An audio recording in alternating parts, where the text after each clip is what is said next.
नमस्कार, मी मेघा तुम्हा सर्वांचे माझ्या यूट्यूब चॅनलवर खूप मनापासून स्वागत करते। तर आज आहे आपली Sunday breakfast and lunch series. तर आज मी ब्रेकफास्टला काय बनवणार आहे?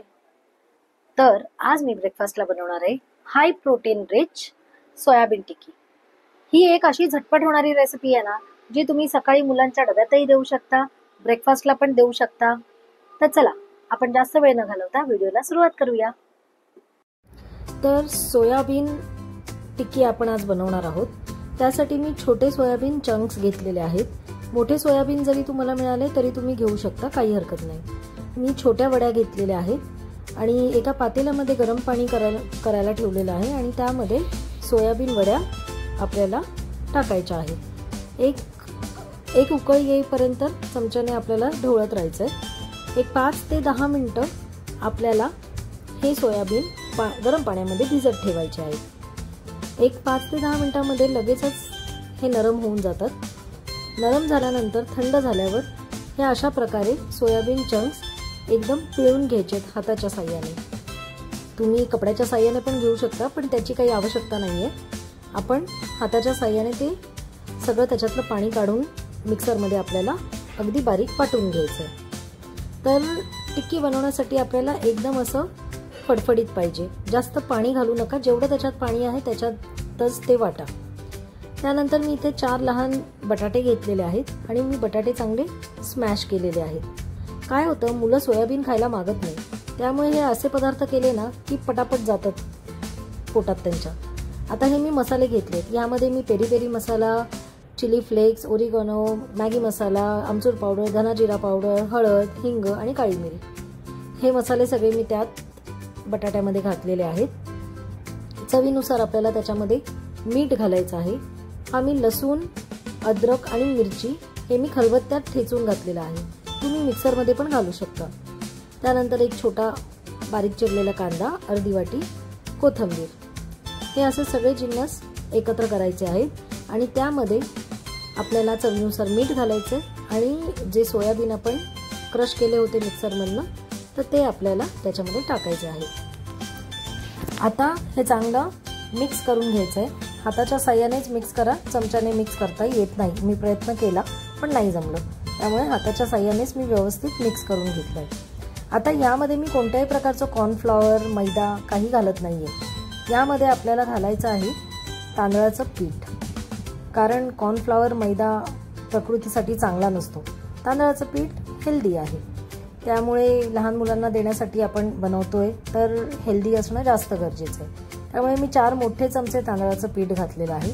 तुमचं जशी कन्सिस्टन्सी असेल तसं तुम्ही तांदळाचं पीठ कमी जास्त करू शकता आणि आपण जसं पीठ मळतो तसं ते व्यवस्थित एकजीव करून घ्यायचं आहे।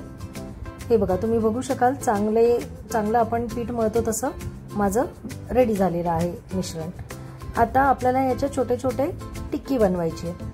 आता तुमच्या आवडीनुसार तुम्ही शेप देऊ शकता। जर तुमच्याकडे कुकी कटर असेल तर त्याने तुम्ही हार्टचा शेप देऊ शकता, फ्लावरचा शेप देऊ शकता।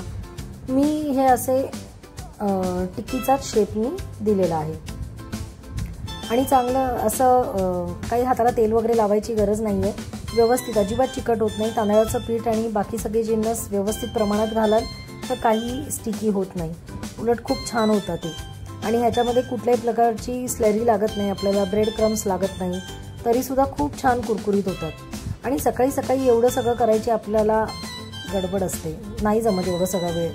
त्यामुळे आपण एक अशी रेसिपी बघतोय ना की जी जरी आपल्याला एक 10-15 मिनिटं सकाळी उठायला उशीर झाला तरीही झटपट रेडी होईल। त्यामुळे तेल चांगलं गरम करून घ्यायचं आहे आणि थोडं चेक करण्यासाठी मी थोडासा एक तुकडा तेलामध्ये सोडलेला आहे की तेल गरम झालंय का चेक करायला। तर तेल माझं गरम झालेलं आहे। आता ह्या सगळ्या टिक्क्या आपल्याला तेलामध्ये सोडायच्या आहेत। तुम्ही डीप फ्राय पण करू शकता, पण मी हे असं केलेलं आहे।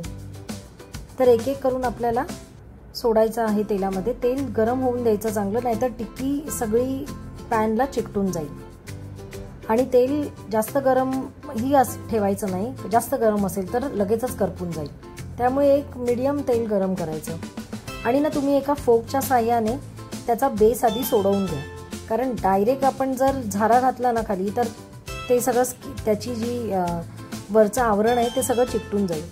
त्यामुळे मी ज्याप्रमाणे व्हिडिओत दाखवते त्याप्रमाणे तुम्ही फोकने त्याचा बेस आधी सोडवून घ्यायचा। हे बघा, एका साईडला गोल्डन ब्राऊन छान झालेला आहे। आता आपण दुसऱ्या बाजूला सेम आपण परतून घेणार आहोत, तळून घेणार आहोत। तर मी फोकच्या साहाय्याने केलेलं आहे कारण ते जास्त सोयीस्कर पडतंय म्हणून। आता दुसऱ्या बाजूनेही झालेले आहेत, तेव्हा पण असंच करायचं, आधी बेस सोडवून घ्यायचा आणि त्यानंतर असं थोडं तेलामध्ये थोडंसं फ्राय करायचं। हे बघा, दोन्ही साईडने एकदम इक्वली माझे फ्राय झालेले आहेत टिक्की। आणि जास्त तेलही हे खात नाही, तुम्ही डीप फ्राय कराल तर खूप ऑइली होण्याची शक्यता असते। मी असं आलटून पालटून गॅस थोडा बारीक केलेला आहे आणि मी आलटून पालटून थोडं फ्राय केलं आहे कारण आतपर्यंत मग ते व्यवस्थित शिजलं जातं। तसंही उकडलेले बटाटे आणि सोयाबीन आपण मिक्सरमधनं फिरवून घेतलेले आहेत, त्यामुळे जास्त असं शिजण्याचा काही पार्ट नाही आहे, पण तरीसुद्धा ते आतमध्ये कच्चं लागू नये म्हणून मी मंद आचेवरती थोडा वेळ 5 ते 10 मिनटं मी त्याला फ्राय होऊ दिलेलं आहे। हे बघा, तुम्ही पाहू शकता खूपच असं छान झालेले आहेत आपल्या टिक्क्या। आणि काय होतं, मुलं आवडीने खातात, थोडंसं वेगळं नाव दिलं की त्यांना पण आवडतं आणि मुलांनी खाल्लं की आपल्यालाही आवडतं। त्यामुळे मी असे वेगवेगळं बनवत असते, आहे ट्रेडिशनल पदार्थच, पण फक्त नावं वेगवेगळी द्यायची की मुलं पटापट पोटाखाली घालतात। हे बघा, माझे सगळ्या टिक्क्या झालेल्या आहेत आणि आता मी हे सगळं टिश्यू पेपरवरती मी काढून घेते, म्हणजे जे काही एक्स्ट्रा ऑइल आहे ते ॲब्झॉर्ब होईल टिश्यू पेपरला। आपली गरम गरम सोया टिक्की रेडी आहे। हां, ज्यांना वेट लॉस करायचं आहे तर आलूच्या जागी, बटाट्यांच्या जागी ते चणा डाळसुद्धा घालू शकता। प्रोसेस सेम, फक्त बटाट्याच्या जागी चणा डाळ घालायची, त्याने बाइंडिंग येतं आणि टेस्टी लागतात। तर आपली सोया टिक्की रेडी आहे।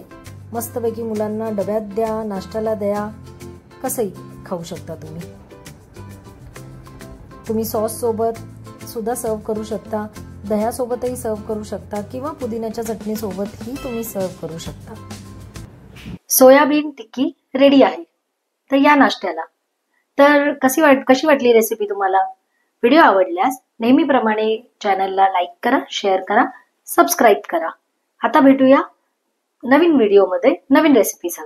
तोपर्यंत आनंदी राहा, उत्साही राहा, निरोगी राहा आणि खूप खूप खूप खुश राहा। भेटूया पुढच्या व्लॉगमध्ये। Bye bye.